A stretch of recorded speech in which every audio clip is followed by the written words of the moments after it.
তার ডান পাশে যদি ইসকেমিক বা হ্যামোরেজিং হয় তাহলে তার বাম পাশটি অচল হয়ে যায়, এবং যাদের বাম পাশে স্ট্রোক হয় তাদের ডান পাশটি অচল হয়ে যায় এবং কিছুটা মুখের কথা বলার মতো জড়তা দেখা যায়। আসসালামু আলাইকুম, আমি ফিজিও আশরাফুল আলম। আজ কথা বলবো স্ট্রোক পরবর্তী প্যারালাইসিস রোগীর চিকিৎসা নিয়ে।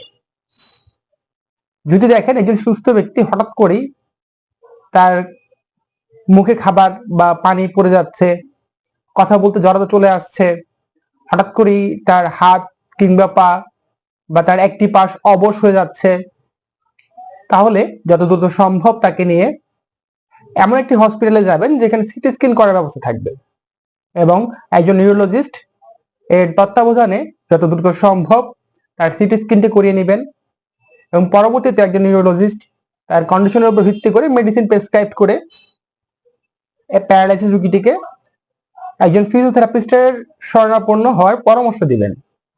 তার পরবর্তী তার প্যারালাইসিস অবস্থা থেকে বা তার বোধহীন অবস্থা থেকে সম্পূর্ণভাবে তার স্বাভাবিক জীবনে ফিরিয়ে আনার কাজটি থাকবে একজন ফিজিওথেরাপিস্টের। এই ক্ষেত্রে অনেকেই ফিজিওথেরাপিস্টের শরণাপন্ন হয় না। সেক্ষেত্রে দেখা যায় একজন রোগীর মধ্যে ডে বাই ডে দুর্বলতা আরো বাড়তে থাকে, তার হাতে কিছুটা এনার্জি থাকলে সেগুলো আরো লস হতে থাকে, muscle power day by day কমতে থাকে এবং স্পাস্টিসিক ক্রমান্বয়ে বাড়তে থাকে।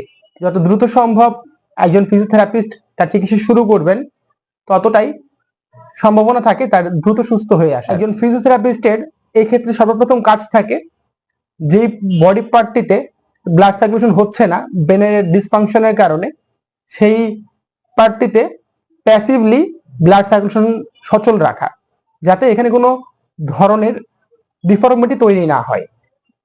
তার কন্ডিশনের উপর ভিত্তি করে দ্রুত সম্ভব ফিজিওথেরাপি স্টার্ট করতে পারবেন তত দ্রুতই রোগীটি স্বাভাবিক জীবনে ফিরে আসতে পারবে।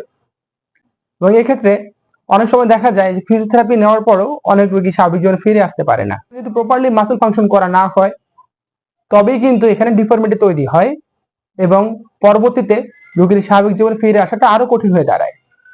তাই স্ট্রোক পরবর্তী প্যারালাইসিস রোগীটিকে যত নিখুঁত ভাবে তার মাসেল কন্ডিশন গুলোকে মেনটেন করা যাবে, পরবর্তীতে ব্রেন ফাংশন মাসেলের যে অ্যাক্টিভিটিস খুব সুন্দর এবং স্বাভাবিকভাবেই সামঞ্জস্যর সাথে চলে আসবে।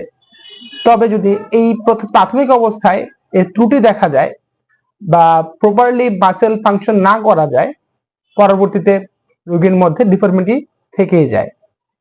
তাই বলবো প্রাথমিক অবস্থা থেকেই একটি ভালো এবং দক্ষ ফিজিওথেরাপিস্টের শরণাপন্ন হয়ে আপনার রোগীটির চিকিৎসা নেওয়া শুরু করুন, যাতে কোনো প্রকার দুর্ভোগ আপনাদের পোহাতে না হয়। আসসালামু আলাইকুম।